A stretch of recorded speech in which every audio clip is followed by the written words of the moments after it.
Upėtakio žūklė, ypatingai vairykštinė, labai populiari, turi daug žūklės būdų. Pavyzdžiui, Anglijoje yra specialūs tvenkiniai padaryti muselininkams su srovėms, su perkritimais. Tie tvenkiniai bėga vienas per kitą ir ten britai gaudo muselinę meškerę vaivorykštinius upėtakius, nors jie lygiai taip pat yra atvežti, įleisti, o negyvena vietoje. Italijoje visiškai kitas žūklės būdas, tų pačių vaivorykštinių upėtakių, tai yra spirulino plūdės, tai yra gyvimo salai, tai yra specialios plūdinės meškerės, su lengvai skęstančia plūdė, neskęstančia plūdė, gaudoma ant dėlių, žodžiu, pakankamai įdomu. Na, Lietuvoje, kaip jau sakiau, prasideda taip pat vaivorykštinių žūklių era.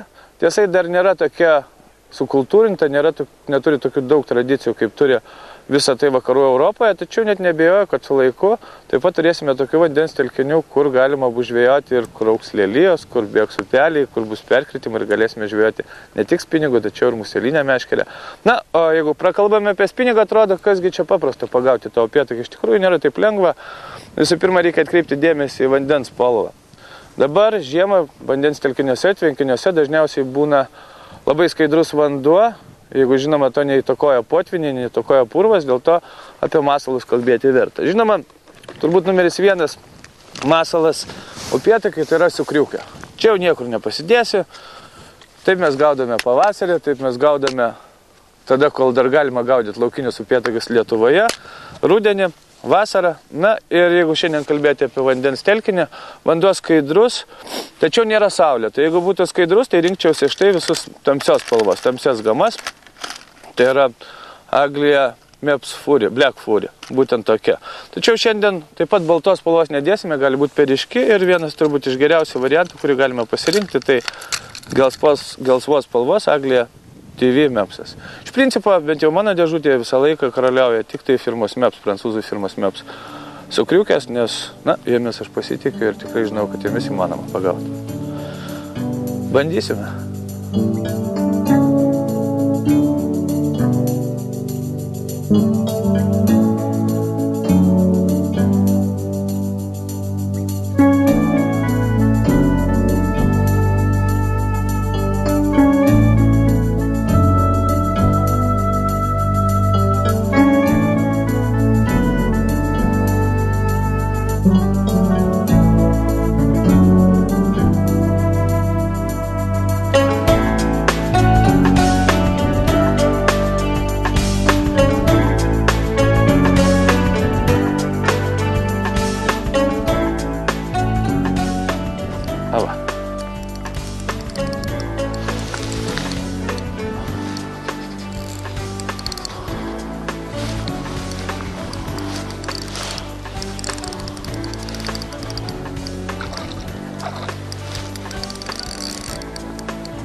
Pirmasis. Gražiai sportiška žuvis, pilna energijos ir jėgos, ypatingai dabar žvejojant žiemą, kai praktiškai su spiningu Lietuvoje nebėra ką veikti.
Natūraliai tokių upėtakių galima pagauti dažniausiai, bet jau žvejojami yra Aliaskoje ir Kamčiatkoje. O toliau Europoje labai daug kur jie yra veisiami, nors jie pabėga iš veislynų, taip pat yra veisiami natūraliai gamtoje ir netgi mūsų Lietuvos upėse. Žinau keletą meškeriotojų, kuriems pavyko pagauti štai tokių vaivorykštinių upėtakių sveriančių 2,5–3 kg. Žinoma, tai pakankamai didelė retenybė, įvykis meškeriotojo gyvenime, tačiau, kaip jau sakiau, žuvis, kaip matėte, sportiška, be galo galinga, kovinga, to labiau, kai žvėja labai plonais įrankiais, malonumas neišpasakytas.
Nepamirškite, kad ne visi vandens telkinių savininkai jums gali leisti paleisti žuvį, nes dažniausiai, jeigu žvejojate su kriukėmis ar vobleriais, žuvis yra žalojama. Žinoma, jeigu jūs sugebate iš karto užkirsti, kabliukas barnoje, viskas tvarkoja. Tačiau jeigu šiek tiek giliau, žuvis pakankamai lepi ir galvokite apie tai, kiekgi turite savo finansinių galimybių tam, kad pažuvautumėte. Na, mes galvoju, dabar pakeisime stilių ir pabandysime visai kitą masalą. Su kriuke dirba viskas tvarkoje, tačiau būna tokių niūrių žiemos dienų ir vakarų, netgi rytų, kai netgi štai tokie upėtakiai visiškai nesidomi siūlomų masalų. Dėl to galvojame, reikia parinkti šiek tiek lėtesnį ir pažiūrėti, kaip jį reaguos žuvis.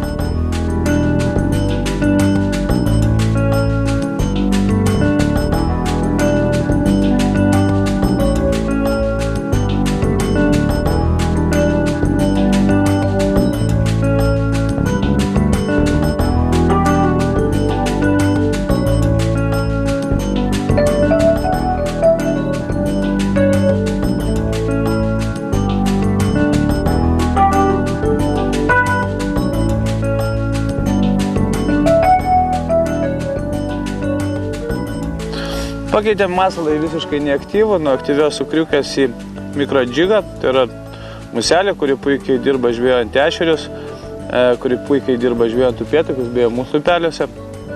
Tiesa, kol kas joje dar eksperimentuojama ir turbūt geriausias poligonas būtent vaivorykštinių upėtakių tvenkinys. Manau, to įsitikinsime, ar upėtakiam tai įdomu ar ne.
Ja, ir iššovė. Nu taip, žvėjant tokiais mikrodžigais daug mažiau šansas sužaloti žuvį.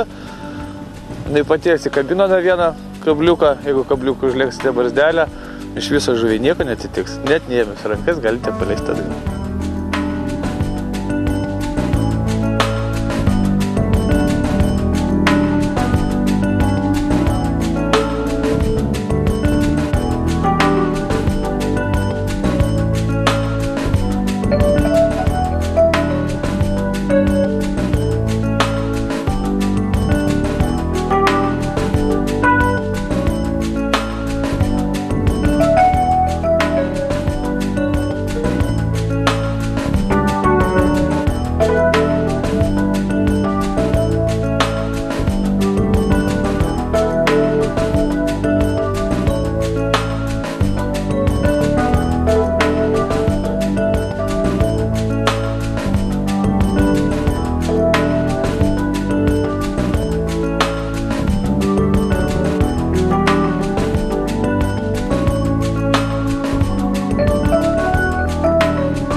Tokie mūsų pasiūlymai visiems čia atvažiavusiam.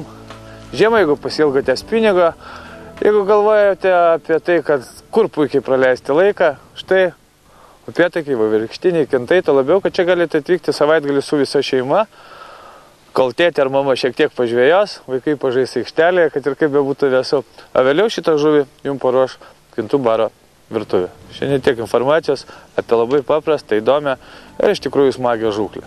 Svarbiausia, neustolinkit valų, valai kuo planesni, tuo įdomesnė kova su žuvimi, kuo liaunesnis pinigas, lygiai taip pat. Na dabar laikas žūklės naujienoms.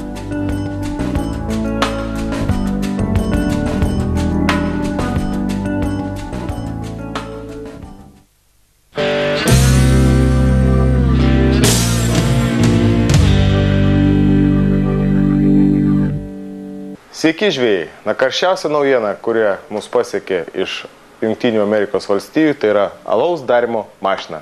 Tai tikrai dabar yra ypač aktualu, kada artėja tos šventės ir galima pasidaryti savo tikrai gerą, ekologiškai švarų alų. Su šita mašina jūs galite pasigaminti namų sąlygomis labai paprastai įbėrus į šitą štai bačkutę, įpilus specialų ekstraktą, tai yra slėginis aparatas, per 7 dienas subręs tikrai tikras, geras, gyvas, nefiltruotas alus. Jo labai paprasta naudotis, to aš jums tai parodysiu. Štai tokiomis juostelėmis jisai yra apjuosiamas ir sulaiko slėgį. Viršų yra stovi filtras, galima daryti ne tik alų, bet ir gyrą. Štai pripilus per viršų vandens. Viduje yra štai toks pakelis alaus, tai yra pilsnerio alus, šiuo momentu vokiškas. Jį subirėte į indą, įpilate 10 litrų vandens, užsukote viską ir laukiat paprasčiausiai, kol jisai subręs. Viršuvėje stovi vožtuvėlis, kuris išleis visą susirinkusias dujas. Yra manometras, kuris rodo slėgio spaudimą. Labai, kada alus subręsta, jūs paprasčiausiai štai per šitą kranelį galite stovi filtras, išleidžiate alaus į ar į bokalą, ar į butelius susipilat ir susidedat į šaldytuvą. Galima laikyti šitą visą indą šaldytuve iki 3 mėnesių, viskas, niekas nesugės. Alaus yra šiuo metu apie 8 rūšis, tamsus, škotiškas, išsirinksit kokį norit ir galima tiek gyrą pasidaryti, sudėjus mėlių, duonos, cukraus ir dar ko jūs pageidausit. Tai tikrai prieš šventes pasidovanoti ar kitam padovanoti štai tokią alaus darymo mašiną tikrai vertėtų. Na, antroji naujiena tai yra kostiumas, kuris atvyko tiesiai iš Olandijos. Tai yra kvėpuojantis kostiumas pavadinimu Cool Water, labai geras vanduo, Ultimate firmos, jis yra tikrai labai lengvas, kvėpuojantis, panaudotos naujos technologijos, Kaip matot, šiltas kapišonas su lizgeliu, kas yra labai reikalinga, kada yra sniegas ar lietus. Ypač tokie žmonės, kurie su akiniais, ypač labai rasojo, kada yra lizgelis, tikrai yra labai patogu, nes žiemą nieks nenešioja su lizgeliu kepurės. Labai aukšta apykaklė su flysu įsiūta, kad nedirgintų jūsų odas aplinkusis, kad nebūtų sintetikos. Tikrai labai irgi, kada peršti aplinkui, ypač nusiskutus. Viduje yra membranos, kurios surenka jūsų prakaitą ir išgarina jį lauk, o viršutiniai dalis susikaupęs prakaitas paprasčiausiai arba sušala žiemą, arba kaip dabar paprasčiausiai nuvarvės ir išgaruos. Yra tikrai daug kišenių, visos kišenės yra dengtos, kad jas neprilytų, yra apačinis susitraukti, kad padalinti striukę į dvi dalis, kad vidinis šiluma neišeitų. Labai patogios kelnės, yra aukštos, taipogi yra su kišenėm, irgi jos kvėpuoja, nes kitus gamina tik tai viršų kostiumų. Jeigu buvot parduotuvės, atkreipkite dėmesį, kad ne visos kelnės yra kvėpuojančios, o tik tai gerų kostiumų yra kvėpuojančios kelnės. Yra su specialiai įsiūtais keliais, kad jūs galėtumėte tiek lupėti, tiek kad neišdiltų greičiau. Apačia, kaip visose kostiumuose, atsitraukia ir jūs galite apsimauti batus ilgus ir nusimauti. Taipogi nenusimovę kelnių. Tai tikrai yra aktualu, ypač žiemą.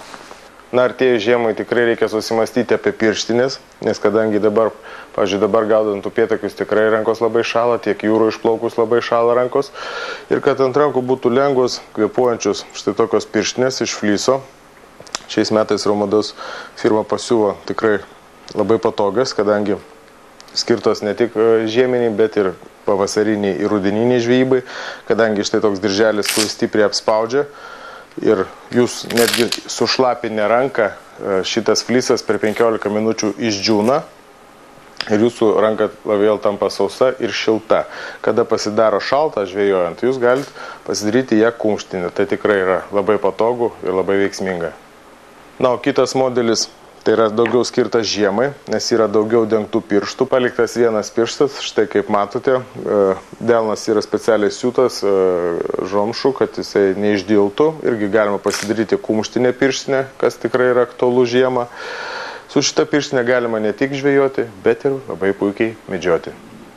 Na, reikia susimastyti ne tik apie rankas, bet ir apie kojas, reikia neužmiršti. Štai norėčiau Jums rekomenduoti ispanų firmos Munt Himalay serijos kojinės. Tai tikrai ypatingai šiltos kojinės, jos naudojamas iki -20, stipriai išlaiko šilumą ir yra antibakterinės. Ką tai reiškia? Tai reiškia, kad jūsų prakaito bakterija suriša ir jūsų kojas nesmirdi ir ilgai išlieka sausos ir kvėpuojančios.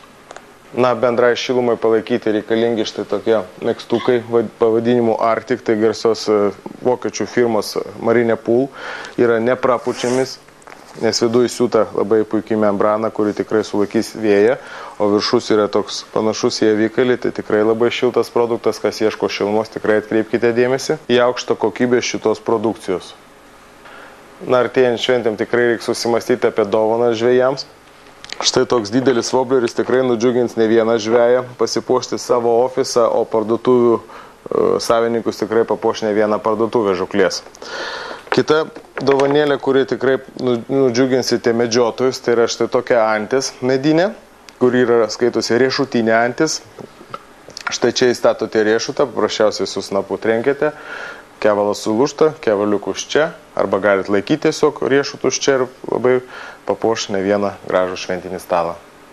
Na, Kalėdos yra ne tik žvejų medžiotojų šventė, bet ir pagrindai yra vaikų ir štai tokio arkliuko formos tapkutės nupirkę jūs tikrai nudžiuginsit savo vaikus.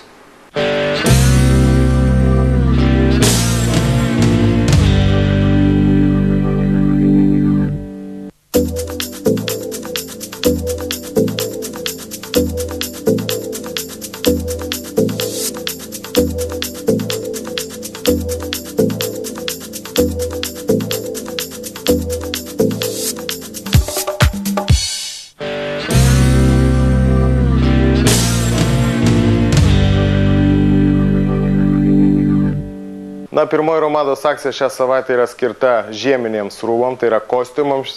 Dabar yra kostiumų net 3 rūšis, tai yra pirmoji rūšis Arktikas, kuris tikrai yra nebrangus ir labai kokybiškas, kuris šią savaitę kainuoja tik 159 litai.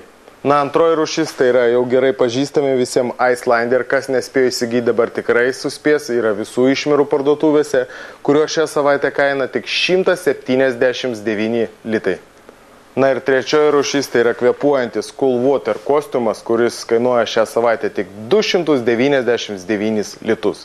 Ir svarbiausia, kad jūs pirkdami šią savaitę šitos kostiumus mažiausiai sutaupysite 100 litų. Kiekvienas atvykęs į Romados parduotuvę, užsiprenumeravęs 12 mėnesių ar tai 6 mėnesiam žulam meškeriotojas gali laimėti net kormorano žieminius batus ir gauti 5 procentų nuolaidų kortelę Romados tinkle.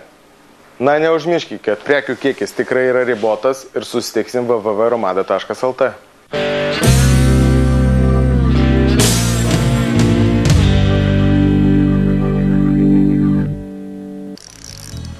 Viskas, ką norėjome parodyti čia mūsų nesudėtingoje laidoje. Ta žūklė. Apie tai, kaip puikiai praleisti laiką gamtoje. Ledo nėra tikrai, jeigu įsilgotės pinigo, štai tokia žūklė pats tas kelios valandos prie vandens. Smūgiai, kovas su plonais žūklės įrankiais, be galo malonius. O dabar viskas. Susitiksim lygiai po savaitės. Ką žvejosime, kol nėra ledo. Kažką sugalvosime. Galvoju, gal netrukus prasidės visų laukiamos stintos. Nei žvyno, nei degos, susitiksim lygiai po savaitės.